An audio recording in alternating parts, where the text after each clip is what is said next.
Atachin chitab kolenjin logoiwekab emet cheitun eng ketesiet nebo Kass TV choton chebo sait tisab nesomanun kwana Shadrack Mutai itagat kakokimit serikalitab emetab Kenya kotestai kokimiti tilyandit nemie eng kwenutab emoni ak emetab Malaysia.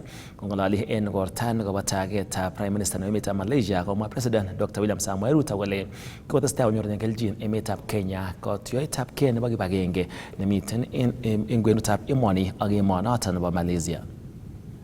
Since the establishment of diplomatic relations in 1965, Kenya and Malaysia have built a partnership grounded in mutual respect, shared values, and steady commitment to cooperation, one that continues to serve both our nations very well. I am encouraged by the vast opportunities that lie ahead as our cooperation expands across key areas, including trade and investment, manufacturing, digital innovation, education, technical capacity building, and engagements on multilateral platforms.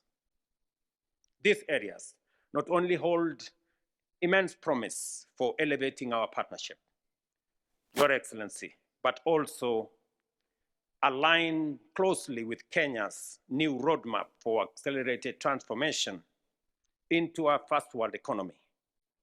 We draw profound inspiration from Malaysia's remarkable transformation, a nation that chose bold ambition over the comfort of ordinary and rejected mediocrity in favor of excellence.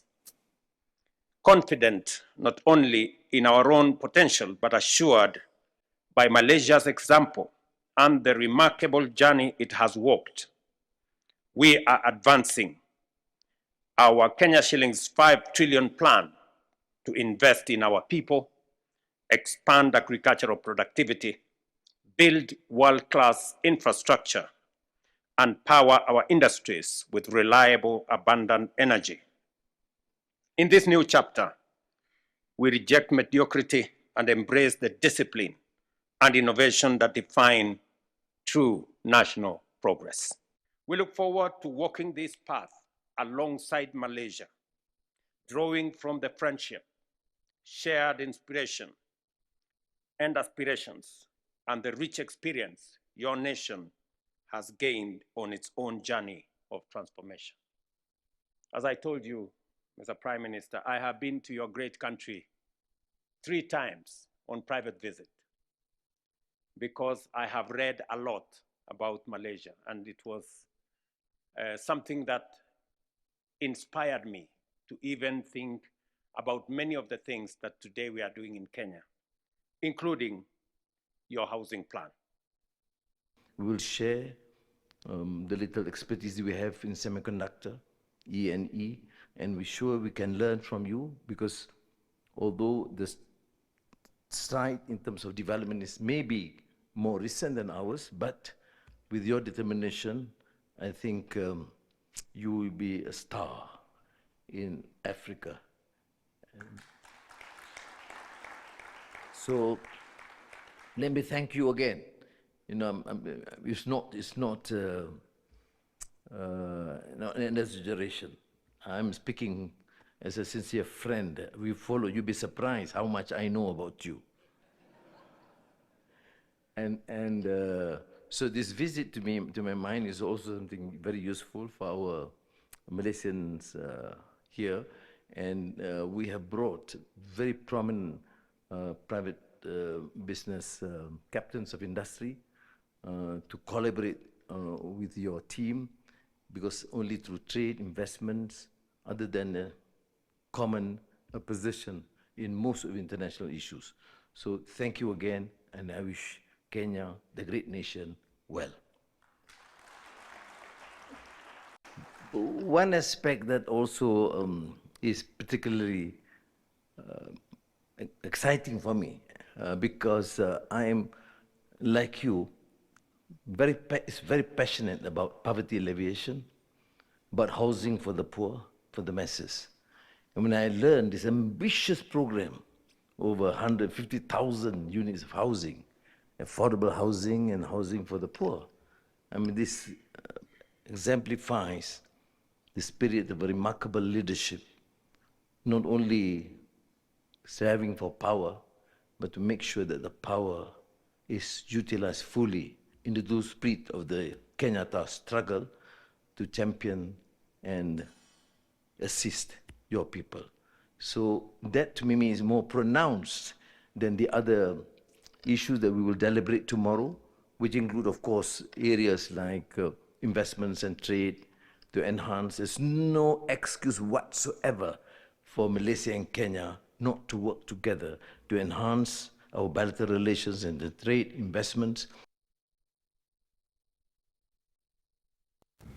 En kasarta nekonget betusiek somoku asikeyai lewenisiet noton neming'in nebo kelewen MCA nebo wardit noton nebo Narok Town kokatestai kandoik korutechi taon noton asikomuch koyai campaign anan kosom meng'ikab taon noton komuch kokochi kasubet ak komuch kolewen kandoik chemokyingei boroindo terterchin en lewenisiet kiyoen tarik 27 nebo arawani en Narok Town. Mimi ninataka tupige kura kwa amani bila fujo, kwa sababu hii ni exercise ya siku moja na twende turudi kufanya makazi zetu. Sisi wote ni mandugu, sisi wote ni madada na ni mzuri kuishi na amani. Ya tatu, mimi ninaomba kama mgombea wa Narok Town Ward. Yes, endelea. Kama mgombea wa Narok Town Ward, tunaenda kupiga kura, na tukienda kupiga hii kura kuna wasimamizi wa hiyo IBC.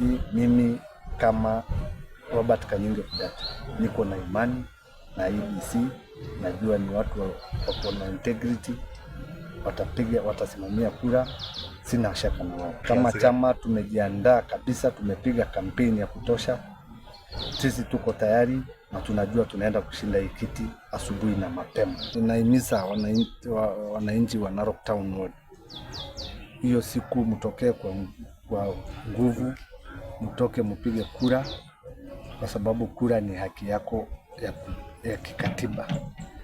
Mtoke mpige kura, na mtu ukipiga kura maliza, rudi nyumbani, sababu hii ushindi inakuja nyumbani.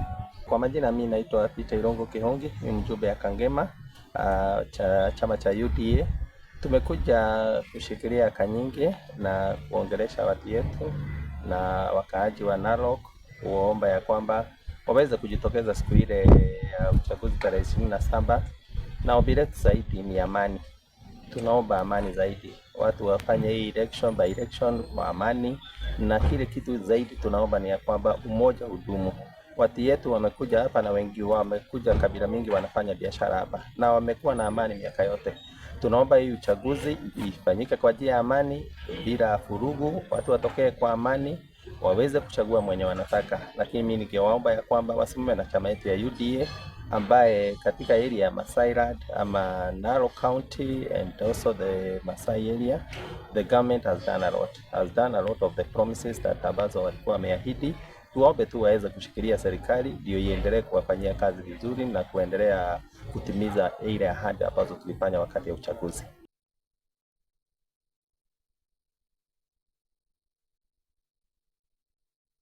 Yekibe komosta nebo Malava katestai ak ichek kandoik korutechi koning'ating'atu Malava ko en somet noton nebo kura kikochi kasubet biik chebeljingei boroindo nebo kelewen koik MP en lewenisiet neming'in. Sisi tuko kwa serikali. Hii serikali si mnipigia kura? Si nyinyi ndio mlichagua William Ruto? Kama tunaomba station hii hapa Manda isaidie watoto, iko makosa? Alafu mnaambiwa tu muende upinzani. Nyinyi mkipima na Tembe anaweza kuwa president kesho? Kweli mtu ya Trans Nzoia atakuwa president? Oririswa. Sasa nyinyi watu ya Mkungula, hapana angusha mimi. Simameni imara, hapa watoto wajaandikwa kazi. Hapa watoto kuna walimu wanaozea nyumbani. Na mimi nilikuwa nataka nichukue nafasi ili nikae na nyinyi, ndio niondoe watoto ambaye wako umuhumu ili waungane na watu wengine, ndio maisha hapa Mkungula ienuke. Hiyo ni sawa si sawa? Nimekuja hapa tumenua shamba. Naambia Mheshimiwa David Ndakwa, Anzia maisha yako, jenga korofa mzuri hii shule. Hii Mkungula itaenda mbele ama itaenda? Hebu niangalie mkono mpaka kule.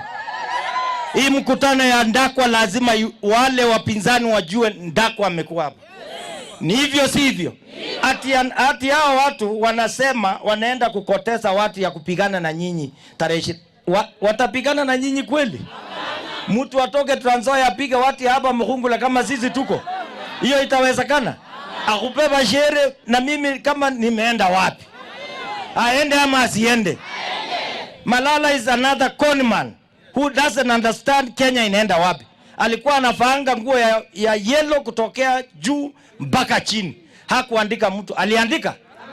Aliandika mtu Mkungula? Khalwala amepatiwa nafasi 154 na Senator Mandaka will tell you. Sasa aliniambia aliandika mtoto hapa Mkungula. Huyo mtoto wako wapi? Kuna mtoto Khalwala aliandika hapa? Na nyinyi msikie, it is not about them, it is about also your life. Hii watoto mko naye nyumbani, mnataka wapate kazi. Jirani akileta, wewe jirani ponea. Ama hii dunia ya West of Kenya pamoja na sisi hapa, maendeleo ilichelewa kwa sababu hatukuwa kwa serikali. Si namna hiyo? Kwa hivyo wale wenzangu wasije hapa wadanganye ati kiti ya mbunge ya Malava iende opposition.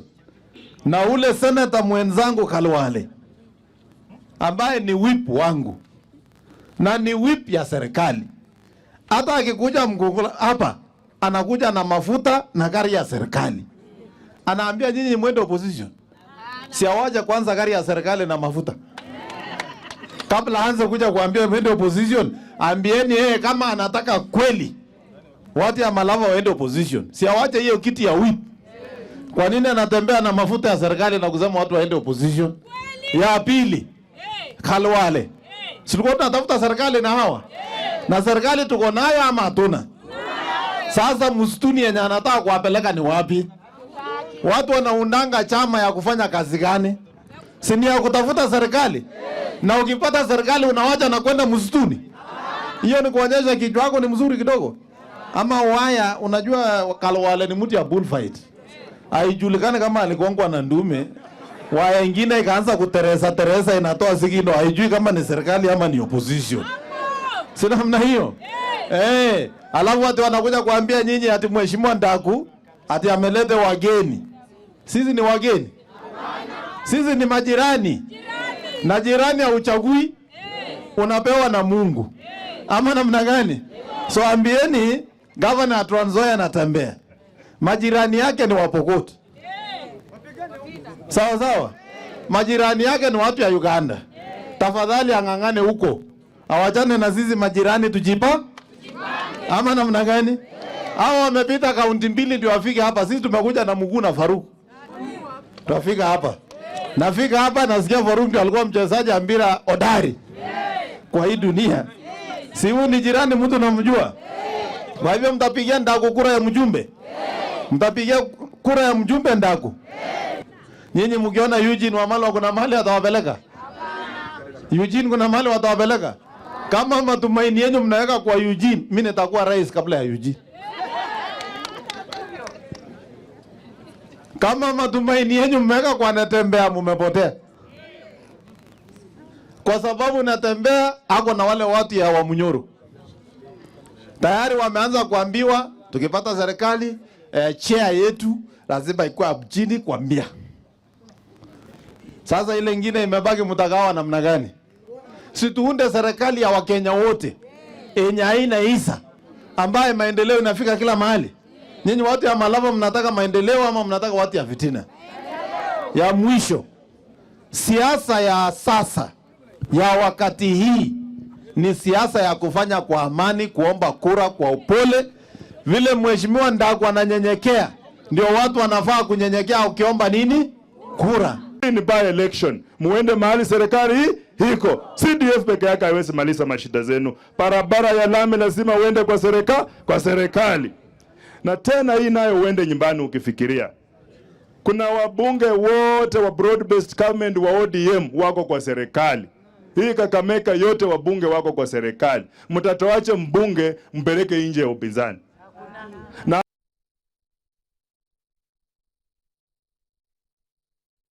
en kot neing'ate ng'atutik nebo Mbeere North kotestai kandoik koito kurset nebo kelewen kandoik cheikochini kasubet. Kamwa kandoik chemiten serikali kole momiten amune age tugul en rubeiwotab president Rigathi Gachagua kotestai kong'al en oret nemuch koib noton suryet en kwenutab biikab emoni. Wewe former makamu wa rais, wewe tulikumwaga nje,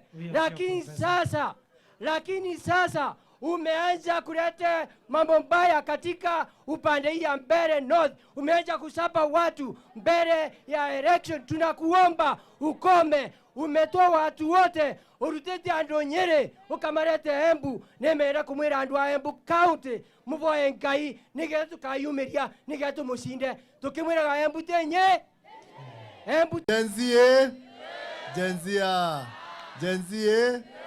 Jenzia. Jenzi tukiharibu Kenya, nyinyi ndio mtaumia zaidi. Si ni kweli? Hawa wazee miaka yao ni kidogo imebaki. Nyi angalieni future yenu, msipotezwe ati kuambiwa tutoke hapa, tutoke kwa serikali. Serikali ni mbaya. Serikali inatufanyia kazi. Ni kweli si kweli? Kweli. Ando wanashiria sisi ni wajinga. 27 next week watalia. Wewe Liginji nimesikia ukisema tutashangaa sana. Mimi naomba watu wakate miti mahali Liginji yako Karegere. Tutashinda yeye atanjinyonga. Miti katwe Karegere. Miti katwe Karegere. Na mandakitari wa Liginji watembee Karegere. Njuu high blood pressure tunajua anakuanga na high blood pressure. Pia tunajua anakuanga na sukari. Na hiyo alisema alitudanganya ati moyo yake ni mbaya. 28 Liginji atakuwa amelazwa pale Shiara hospitali juu watu wa Mbeere North watamstua ili anja waistuka. Kakokimit kampunit nebo Kenya Power kole wendi koboisien musoknotetab kasari en somanet noton mitaisiek oret agenge nebo kokimit akotoret chong'indo nebo customers konyor icheket service chebo Kenya Power en oret noton nemomiten koimutiet age tugul. We have about 2 or 3 regimes of billing. So number one, we have what we always know where we have to go out, read the meter, and then process the bill. Number two is the token, which majority of the Kenyans use today, where you buy the token, you feed into your meter, and you have electricity. The third one, which is now the current technology, is what we call the smart metering, where we are able to interact with the customer's meter remotely. So we can be able to see the reading from where we are. We can be able to pick it whenever we want. We can be able to use it for billing. Currently, as we speak, we have 1.9 million meters that we read every month. So we have to go out there, pick the reading, and then use that to produce the bill. The other 8.2 million meters are either the token one that I've talked about, where the customers buy the token, and we have another 300,000 where we are able to read remotely. So we don't have to go there physically to pick the meter readings. As a company, we have in-house developed something called OCR for meter reading. OCR is optical character recognition, which enables a device to be able to interpret or read a text from images. What I mean by that is a meter is a device. It's you can take a photo of it, and then from it you can be able to see the meter number. You can see the reading, which are the critical elements in the billing. So what we have done is that in-house we have developed OCR for meter reading that will be able to eliminate what we call the human errors. And apart from eliminating the human errors, also reduce on the time taken to read the meters on site. Technology is a major driver of our business. And in terms of billing, and specifically coming down to the meter reading that we've talked about, we have been looking at how do we make it better, and not just better, how do we make it accurate? So we are moving towards what we call the smart metering, which enables us to remotely interrogate or be able to see or to pick any information that we need from the meter. We have been on the journey of OCR now for the last, let me say 2 years. We have been able to develop this in-house. We started by, first of all, developing that application called OCR for meter reading. Then number 2, integrating it with the meter reading application so that it is one thing. So that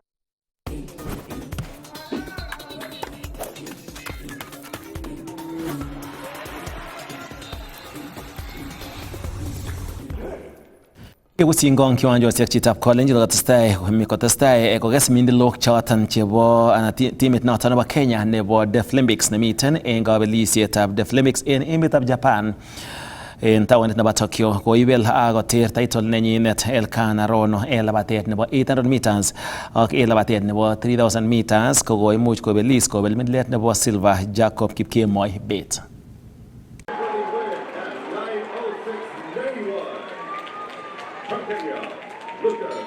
So I tried my best. I was really fast and I tried to be the first always, but the competition was really tough. We had so many opponents who were making me feel stuck because we didn't have enough space to run. And just around the 100-meter mark, I decided to do my best and make sure that I finished fast after we passed the finish line. So it was just, I just won by a small margin, but I'm really happy that I was able to do it, and I decided let me do my best and make sure that I pass the finish line as the first person. I really feel blessed. I feel hot. The weather is cold, but I'm feeling hot. I tried my best and I came in second. I'm very happy that I am second. I'm really excited. I'm happy and I thank God that He has helped me. I worked hard and now I'm happy that I'm going to be getting a silver medal. I'm so relieved. Yesterday, I did not eat any ugali, but the tea that I ate and the banana and the bread that I ate, I'm so happy that it has been able to help me. And I did my best. Although I was experiencing some challenges, I did my best and I came in second. I thank God. I'm so relieved. Now I can relax. When I go back home, I know my family will be happy to see me on TV. They will celebrate me. And I thank my family so much for praying for me and supporting me that I have been able to get here and to get a medal. Again, kiptulit kotetat koreren timit nebo Kenya nebo Junior Stars ak timit noton nebo South Sudan en betutab raini en qualifiers chebo Under 7 AFCON en kiwanjetab Abebe Bikila en Ethiopia. Mache kabelisiet en urerenoton coach nebo Junior Stars William Muluya.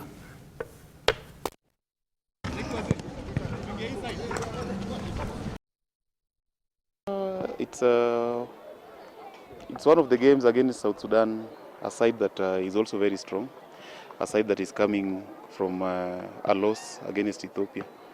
But we need to try and win the game tomorrow to make it a good game against Ethiopia. Our qualification really depends on the results tomorrow.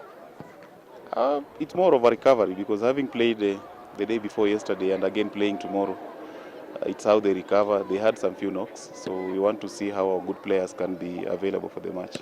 I had several, of course I can't really mention, but they're key players that due to the intensity of the games and the artificial turf that they are using, it's really taking a toll on them.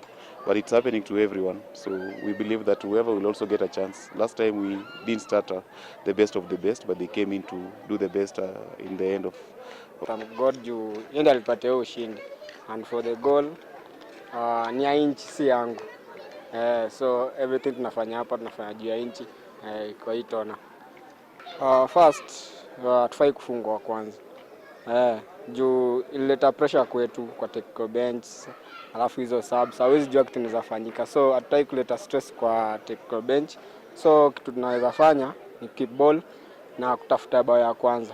To avoid kufungwa kwanza because hiyo pressure inaleta confusion na inaharakisha vitu. So inafanya na make a lot of mistakes kwa game. So tutaingia kwa hiyo game katuko calm. I think only the basics. Kitu kocha anatuambia they are positive, so tuna take it and tunatumia kwa game.